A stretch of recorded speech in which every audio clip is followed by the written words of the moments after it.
Hello student, MS classes में आप सबका स्वागत है।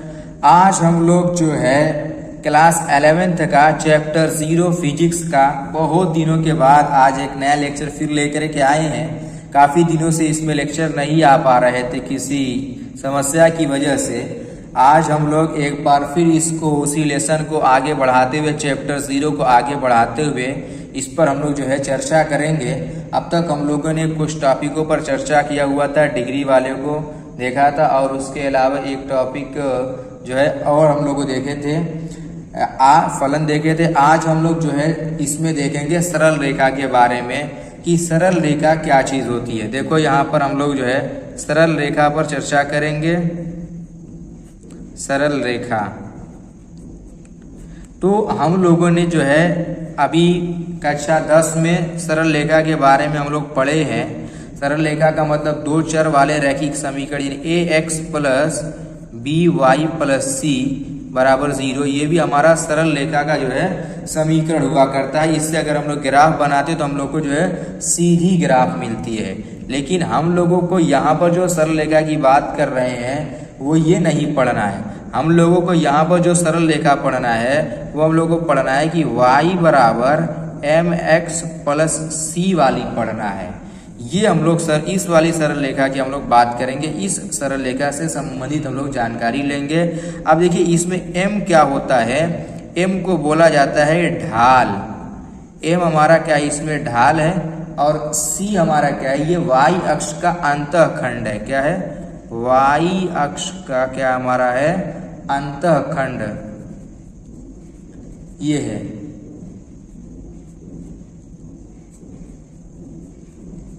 ये इस तरीके से है। अब इसमें देखिए जो ढाल है, ये ढाल होता है क्या, यहाँ पर लिख दे रहा हूं ढाल।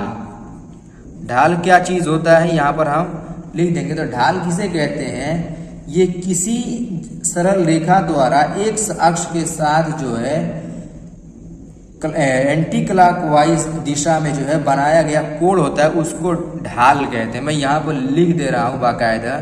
ढाल को इंग्लिश में जो है हम लोग स्लोप बोलते हैं।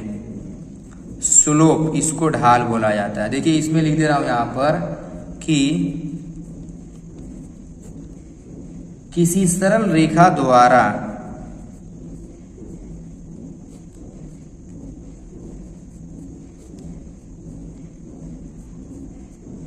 किसी सरल रेखा द्वारा, और यहां पर देखिए धन अक्ष पर होना चाहिए, धन x अक्ष के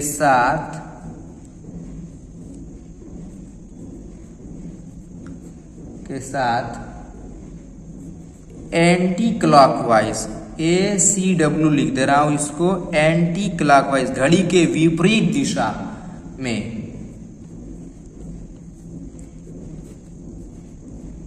में बनाया गया कोण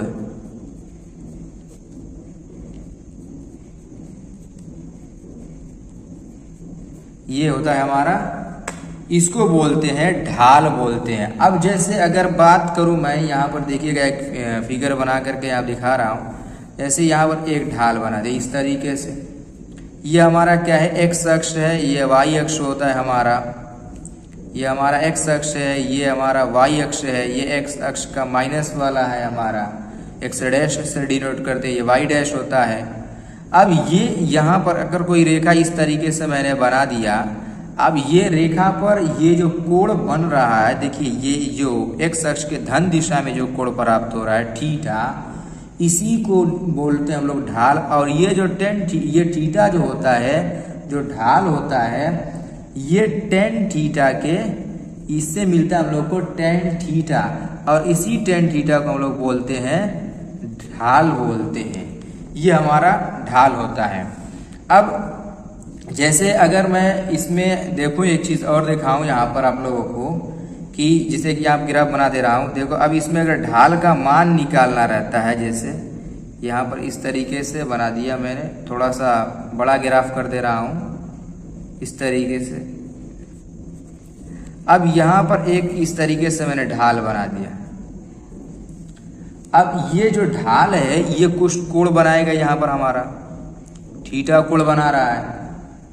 थीटा कोण बना रहा है तो मैं यहाँ पर कोई बिंदु ले रहा हूँ। देखो यहाँ पर मैं बिंदु ले रहा हूँ x1 और y1 और यहाँ पर कोई बिंदु ले रहा हूँ x2 y2। अब देखिए यहाँ पर ये जो बिंदु हम लोग को यहाँ से मिल रहा है और यहाँ से देखो ये बिंदु मिल रहा है। यहाँ से देखिए ये वाली रेखा इस तरीके से यहाँ पर मिल रहा है हम लोगों को और यहाँ पर अगर इसको मिलाएंगे इस पर तो इस प्रकार से आएगा। हम ये देख रहे हैं कि यहाँ का जो बिंदु है यानी यहाँ से लेकर के जो यहाँ तक है ये किसको प्रदर्शित कर रहा है x1 को और यहाँ से लेकर के जो यहाँ तक हमारा ये आएगा ये किसको प्रदर्शित कर रहा है हमारा x2 और ये वाला जो हमारा हो जाएगा यहाँ से लेकर के यहाँ तक का y हो जाएगा और पूरा ऊपर से अगर बनाएंगे हम लोग तो यहाँ से यहाँ तक हमारा y2 मिलेगा। तो यहाँ पर जो कोण हमारा यहाँ पर कोण बनेगा वही कोण यहाँ पर भी बनेगा। तो ये वाला जो मान होगा ये मान कितना हमको मिलेगा, हम ये जानते कि ये जो मान आएगा ये हमको मिलेगा x2 माइनस x1। कहाँ से कहाँ तक, यहाँ से यहाँ तक। और यहाँ से यहाँ तक का जो मान मिलेगा उसको क्या मिलेगा हम लोग को y2 माइनस y1 मान मिलेगा। कहाँ से, यहाँ से लेकर के यहाँ तक। यानी ये आप बताना ये चाहते हैं कि ये कैसे हमारा जो है इसमें टेन थीटा का जो अनुपात बनेगा वो कैसे। अब देखिए ये एक छोटा सा त्रिभुज बन रहा है तो मैं इससे देखो इसमें से केवल त्रिभुज को निकाल के ऐसे बना दे रहा हूँ। ये हमारा क्या मिला है y2 माइनस y1 और ये हमारा है x2 माइनस x1 और ये हमारा कोण है थीटा। अब देखो इसमें से थीटा जो है, अब इसमें से ढाल का जो फॉर्मूला बन रहा है क्या बन रहा है, तो ढाल जो हमारा है ढाल को किससे दिखाते हैं, ढाल को दिखाते हैं हम लोग m से। इसका जो फॉर्मूला बन गया वो क्या है, इसको बोला जाता है टेन थीटा। अब यहाँ से देखिए टेन का अनुपात क्या होता है, लंब के बटा में आधार। लंब हमारा क्या है, हमारा y2 माइनस y1 और आधार क्या है x2 माइनस x1। अब इसको हम लोग क्या लिख सकते हैं, ये हमारा हो जाएगा कि डेल्टा y के बटा में डेल्टा x भी लिख सकते हैं। डेल्टा का मतलब होता है हमारा परिवर्तन। इस तरीके से जो हमारा ये ढाल के लिए फॉर्मूला मिल जाता है। हमेशा याद रखिए कि ढाल हमेशा टेन थीटा के जो है बराबर होता है। तो इस तरीके से इसमें जो है हमको जो है रेखा के समीकरण में जो ढाल होता है इस चीज को जो है हम लोग ढाल कहते हैं। अच्छा एक चीज इसमें मैं और बताऊं आप लोगों को, यहाँ पर उसको ध्यान दीजिएगा। अंतःखंड की बात करें तो अंतःखंड क्या चीज होता है, जैसे यहाँ पर अगर ये रेखा हमने खींचा हुआ है, ये हमारा अक्ष है। अब इस पर जो है हमको ये देखना है, ये हमने रेखा खींचा इस तरीके से अंतःखंड। अब ये y अक्ष पर जो है कितना, y अक्ष पर जो है जितने पर काटेगा वही इसका अंतःखंड होगा। सपोज दैट यहाँ से लेके यहाँ तक ये y है, ये y अक्ष का क्या कहलाएगा, अंतःखंड कहलाएगा। ये y अक्ष का क्या हमारा है, अंतःखंड है। अगर यही चीज x अक्ष पर होगा तो वो x अक्ष का अंतःखंड होगा। x अक्ष का निकालने के लिए गएगा तो x अक्ष पर अंतःखंड हो जाएगा। y अक्ष पर गएगा तो y अक्ष का अंतःखंड होगा। अच्छा इस पर मैं अगर क्वेश्चन एक दे दूं यहाँ पर आप लोगों को, देखिएगा ध्यान से। यहाँ पर इस तरीके से मैंने दे दिया और हमको निकालना है y अक्ष का अंतःखंड। और यहाँ पर मान लो कि यहाँ पर -7 है और यहाँ पर हमारा है -5। तो y अक्ष का जो अंतःखंड होगा, y अंतःखंड कितना हो जाएगा, देखो y अंतःखंड कितना हमको मिलेगा, -7 मिल रहा है। यहाँ से देखिएगा y अंतःखंड का मान कितना मिल रहा है हम लोगों को, वो y अक्ष का जो अंतःखंड का मान मिल रहा है वो हम लोगों को मिलेगा 7 मान इसमें से प्राप्त होगा। अगर x अक्ष का कहेगा तो हमारा यहाँ पर ये धनात्मक x अक्ष पर कहेगा तो हमें मिल जाएगा, आपको 5 मिल जाएगा। तो हम फिलहाल y अक्ष के अंतःखंड की बात कर रहे हैं। तो इस तरीके से जो है हम लोग इसमें से इस तरीके से ढाल ये चीज होता है और इस प्रकार से रेखा के समीकरण की पढ़ते हैं। अब एक चीज और मैं बताऊं आप लोगों को कि यहाँ पर देखिएगा कि ढाल कितने प्रकार का होता है, वो चीज देख लीजिए। यहाँ पर देखिए ढाल हम लोग देखेंगे कि ढाल 4 प्रकार का हो सकता है। अब देखिए कौन कौन, तो पहली कंडीशन है कि हमारा m का मान पॉजिटिव हो जाए। और पॉजिटिव वाले कंडीशन में क्या होगा, हमारा देखिएगा पॉजिटिव वाली जो कंडीशन हमारी बन रही है, m का मान जो पॉजिटिव की कंडीशन है, इसमें हमारा होगा जो थीटा है, थीटा का मान ये 90 डिग्री से कम और 90 और 0 डिग्री के बीच में रहना चाहिए। अगर इसके फिगर की बात करूं तो देखिएगा फिगर इस प्रकार से इसका बनना चाहिए। अब जैसे ये बना दिया, अब ये वाला देखो, ये कितने एक्स अक्ष के साथ क्या बना रहा है, ये थीटा का जो मान इसमें मिल रहा है वो क्या है, लेस देन 90 डिग्री है कि नहीं है। ये 90 डिग्री से अगर छोटा रहेगा तो m का मान हमेशा पॉजिटिव होगा, क्योंकि हम लोग जानते हैं कि पहले चतुर्थांश में 10 का मान हमेशा प्लस में होता है। अब देखिए दूसरी कंडीशन हमारी होती है कि m का मान जो हो जाए वो निगेटिव हो जाए। दूसरी कंडीशन में m का मान निगेटिव हो जाए, मतलब इसमें थीटा का मान जो होगा हमारा वो 90 और 180 डिग्री के बीच में होना चाहिए।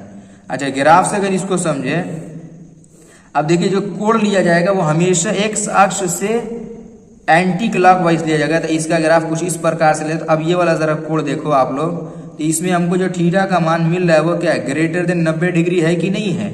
अगर ये ग्रेटर देन 90 डिग्री है तो इसका मतलब ये है कि इसमें जो m का मान आएगा वो हमारा क्या मिलेगा, हमको इसमें जो m का मान मिलेगा वो निगेटिव मिल जाएगा, यानी इसमें ढालान हमको माइनस में मिलेगा।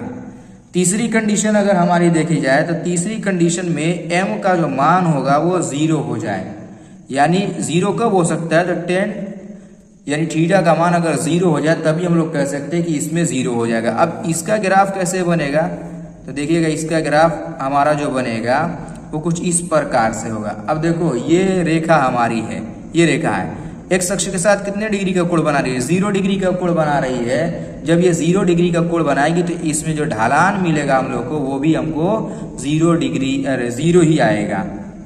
तीसरी कंडीशन। अब चौथी कंडीशन हमारी ये है कि m का मान जो हमारा मिले वो इनफाइनाइट आ जाए। तो ये किस कंडीशन में हो सकता है, तो हम जानते हैं कि थीटा का मान बस एक ही कंडीशन में 90 डिग्री जब हो जाएगा तब हम लोग कहेंगे कि ये कंडीशन ऐसे बना सकता है। अब ये इसकी कंडीशन के लिए कैसा ग्राफ बन जाएगा, तो इसकी कंडीशन में हम लोग देख रहे हैं ग्राफ जो बनेगा वो एक्स अक्ष पर लंबवत होगा, यानी ये जो कोण हमारा आएगा वो 90 डिग्री होना चाहिए। ऐसी सिचुएशन में हम लोग कहेंगे कि जो इसमें ढालान मिलेगा वो इनफाइनाइट मिलेगा। इस प्रकार से जो है ढालान हमारे जो है इतने प्रकार के ढालान होते हैं, और अंतःखंड हमारे इस प्रकार से अंतःखंड भी होता है। आप लोग जो है इस पर किसी भी तरीके से अंतःखंड बना सकते हैं। अब देखिए मैं एक यहाँ पर समीकरण लिख दे रहा हूँ और उसका हम लोग जो है ग्राफ बनाना चाहेंगे।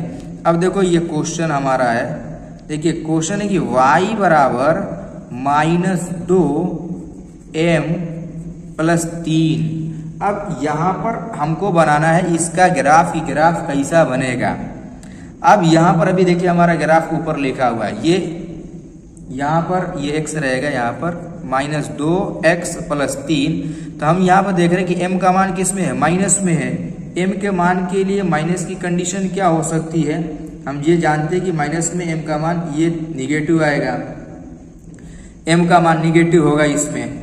और यहाँ पर हमारा जो m का मान है ये धनात्मक है, तो धनात्मक के लिए हमको कैसा ग्राफ होना चाहिए। धनात्मक का मतलब ये y अक्ष पर जो है अंतःखंड काट रहा है जो, ये हमारा ऊपर ही रहना चाहिए, यानी इसका ग्राफ बिल्कुल सेम इसी प्रकार से हमारा बन जाएगा। यानी इसका ग्राफ जो हमें बनेगा वो ऐसे हो जाएगा, इसका ग्राफ, इस समीकरण का ग्राफ हमें इस प्रकार से मिलेगा।